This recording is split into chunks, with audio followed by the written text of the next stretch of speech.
trying to take this like anecdotal kind of understanding of urbanism or comparisons between urban living and suburban living. I'm wondering if you've considered, you probably have, but other types of amenities that tend to go along with suburban living, like boats. Like the car thing was surprising. For example, we assume that suburban people have more cars than urban people, and they don't have. It wasn't that extreme, but boats, ATVs, recreational vehicles, bicycles, other types of consumption. Because having lived in both type of environments, the cynical attitude would be to say, well, suburban people tend to make those kind of life choices versus urban people, and to some extent that may be true, but having lived in both type of environments, I noticed the same type of people, mentality-wise, tend to have different lifestyle and consumption habits depending on where they live, regardless sort of their other type of life choices. That was one, and then the other one was, how do we start to factor in, or are you starting to factor in the value of open land or just nature as an amenity, which is getting eaten up by that suburban sprawl development, regardless of consumption? In other words, that's nature as an amenity for everyone to share, including the urban people who then go out, into nature for recreational purposes and so on. It's disappearing in some sense. So the first question is a good one. We kind of have taken these things into account. So, for example, there's a part of the survey that everyone's responded to, which just asks every type of vehicle that you have. How many bicycles do you have? How many cars do you have? How many? So I only presented the cars. And recreational vehicles, and I'm not sure we got boats, but we've definitely got recreational vehicles in there. So we'll be able to give data back on that. But I think the question on that was more about the implications of lifestyle. So I can tell you that the transport section of this survey was as big as everything else put together. Actually, the energy data was just one page. Upload your bills. The transport, transport to work, transport to schools, transport to shopping, transport to recreation, transport to friends. There was like 8 different, transport to other. There was like 8 sections because, Chris was saying that is really difficult to calculate that. And we don't quite know how we're going to turn that. I don't know that we can turn that into an energy or even a carbon measure, but we can certainly turn it into a time measure and a comparison. And that's what we're looking to do. We're not looking to turn this into everything into a measure of carbon. We're looking to turn it into a nuanced study where you can interpret your own, put your own interpretations in terms of time spent on certain things and travel.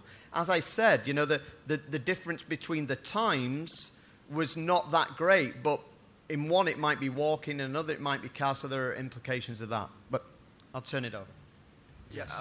Couple quick comments on there. Number one is the lifestyle difference. I think the suburban people tend to have, I guess I should use myself as example, more decoration for the yard during the holidays, to boats and all that stuff. I don't know how Antony will account for that. But there's another piece in there that I think is interesting is suburban living. If you are close to 60 years old, so from looking out there, I don't think any of you are dead. Maybe you are very young. But if you're approaching 60, chances of living to 90 has a lot to do with walking. And it's not just walking, it's how fast you walk. 1.6 meters per second was the threshold that you can actually live much longer than the other people if you always walk that speed. What's the point? There's a point to this. The point is, actually the speed of walking is a function of how many people in your city. So it's a function of density. The point is, in suburb living, people tend to walk slower versus city living. People just tend to walk faster. So there is a health component in there that I don't know how Antony is going to address, but it will impact, for example, your life expectancy, your health, simply because in certain environment you tend to walk faster, and usually it's cities.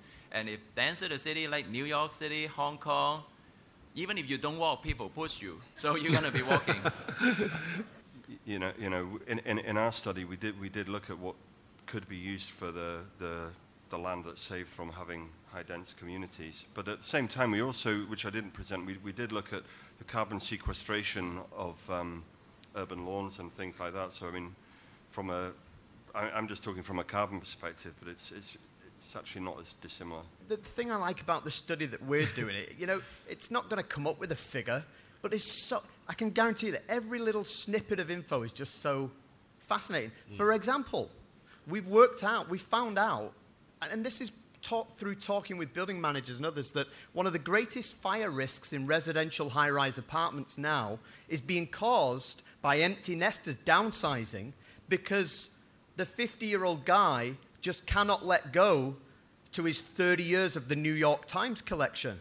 So these apartments are actually getting stuffed with, because they're downsizing from a 4-bedroom house, moving to the high-rise apartment, but can't let go of this stuff. I mean, I'm not saying in every case, but what I'm saying is that presents then a significant fire risk, and some of the building managers are going crazy about this. To make the world real sustainable, it is something we can make by design Eden, like a God design Eden. So it's always like follow peace, or is something like it can be more like controlled by the ecosystem itself, like by natural evolution. Yeah, I think you are trying to go at is whether we can actually get there to a truly sustainable city. And let me give you an example. 20 years ago, I'll be sitting in a car with the driver smoking, with asbestos in the vehicle, and chances I'm not wearing seatbelt and holding a baby. Well, I wasn't my wife wasn't pregnant yet, but you got the idea. The idea is about change, and it's about improving. Do we know how that truly sustainable world is like? I don't think anyone here, unless if you know it, raise your hand, I'll immediately try to grab you and talk to you for the next 20 years. But the point here is we are all trying to get there together. And we know we're making improvement. Now, 100 years ago, we created, okay, take US an example, right? Right now, US is 45% efficient. If we have known that fossil fuel is going to bring us here 100 years ago, we will have listened to Thomas Edison to do combined heat and power, and we will be a different nation. The point is, we are learning and we are improving. And I think we are getting closer to that ideal thing, but we may never get there. It's about the journey. Okay, Anthony, do you want to add? I think your question's a good question. I mean, my interpretation of the question, it's big scale stuff. And I mentioned it several times already, but the workshop yesterday on life cycle analysis was one of the best sessions, for me at least, of this conference. And we got into the question of what the future world is going to be. Some of the structural engineers kept saying about a 50-year design life and 100 years design life. And, it's absolutely ridiculous. Every super tall building should be designed forever, because we've never worked out how to take down a 200-meter building, let alone a 1,000-meter building.